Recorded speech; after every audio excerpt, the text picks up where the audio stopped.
Welcome to my channel, viewer. Oh, there's my viewer there. So today we're going to be looking at the new Vern 2 with a pipe sheet, or as I call it, a stove jack. We're going to be checking out the weights and dimensions of the tent and my first impressions. So initial weight of the tent in the bag is, let's have a look, 5.055 kilograms. Or for those who like imperial, 11.164 pounds. We'll do a quick initial measure of the bag itself. It's roughly 19 inches or 48.4 centimeters length, 23 centimeters, 9 inches. So let's take a quick look at this beast before we go inside and take a look how much room we got in there. So there's the stove jack. You have the option of stove jack or no stove jack, it's up to you. And like the Vern one, you have your vents at each end, and this clips onto your guy line once you put the center one wrapped around the pole and out. So I didn't want to bore you showing me putting the tent up, as Nortent has a really good video themselves of putting the Nortent Vern 2 and the Nortent Vern 1 up. But we'll take a look of how it does go up. So you start with the black pole, which is the longest, and that goes in the black sleeve, and that's your center middle pole, and that's the highest point there, as you can see. The next two poles are the blue poles, and they go into the blue sleeves, obviously. And then finally you have your red cross poles. And then once everything's in, you simply walk it around the tent, and just like an igloo, you start constructing it in that kind of fashion, building up as you go. Just like the Vern 1, there's vents at each end, and also elastic little hook which hooks over this guy line right here when it's pegged out. And exactly the same for this end here. Now what I like with the Vern 2 and the Vern 1, is they made the extra effort to put these little toggles on, just to keep everything nice and tidy. Now unlike the Vern 1, the Vern 2 has two vestibules. So say if you're sleeping, one person there, that'd be your head end and your foot end, or vice versa, however you sleep. Each person will have their own vestibule, which is really good, so you can put your gear, backpacks, etc. on the outside with lots of room to spare. And the zipper itself, lots of overhang too, so even in windy conditions you're not going to get any water in there. And to add to that, see this bottom line here, you can cinch that right up, which keeps that pole taut instead of flapping around in the wind. Now the same as the Vern 1, there's your upper vents there. But with the Vern 2 you have 4 vents to each side, and they're really the zipper's really well protected. Like you can see how far my hand goes up there. Really well thought out. Now's the moment you've been waiting for, to going inside. Let's have a look.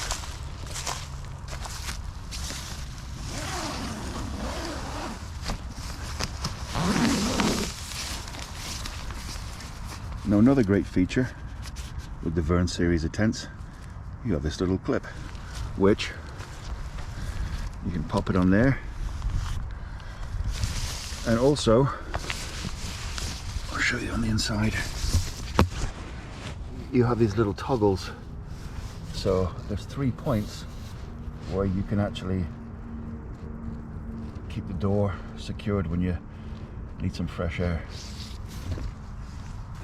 So now measuring the vestibule length, which is really roomy in my opinion, we have roughly 34 inches, or even a bit more than that, or 87 centimeters.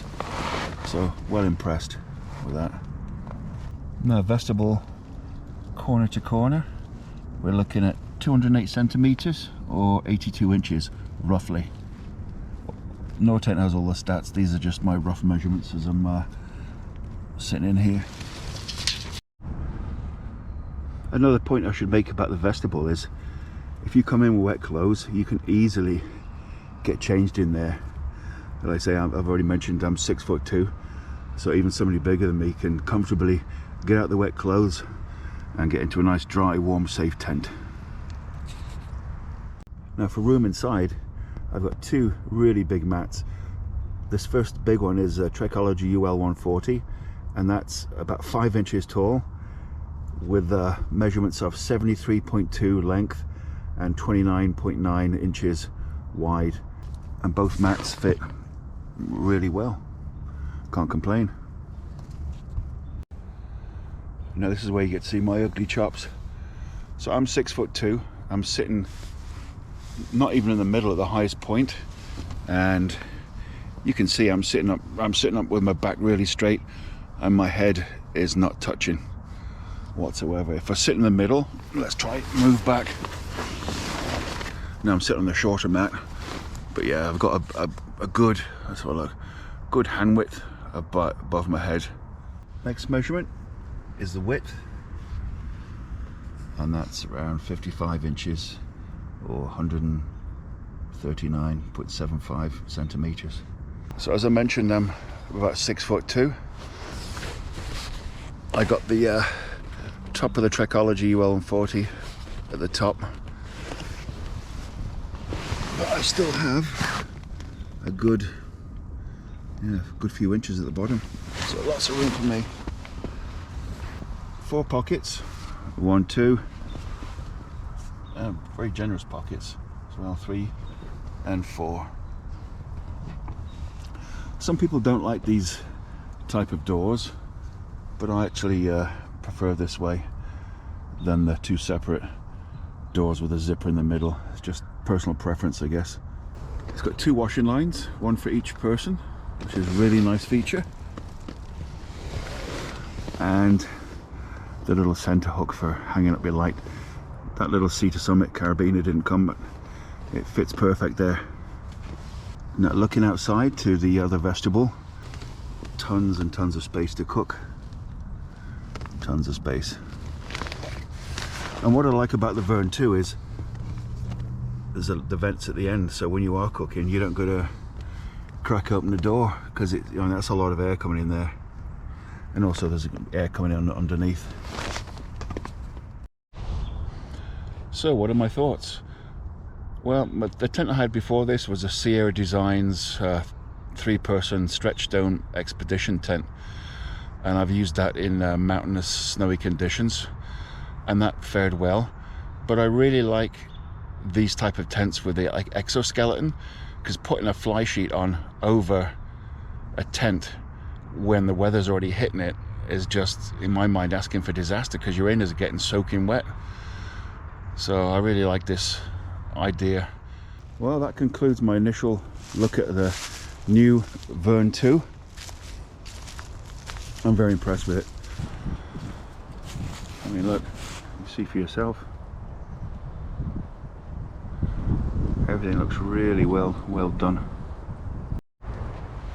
So, thanks for watching my first YouTube video, and looking forward to the next one tomorrow night in the wintry, early spring-like conditions. Should be a good night.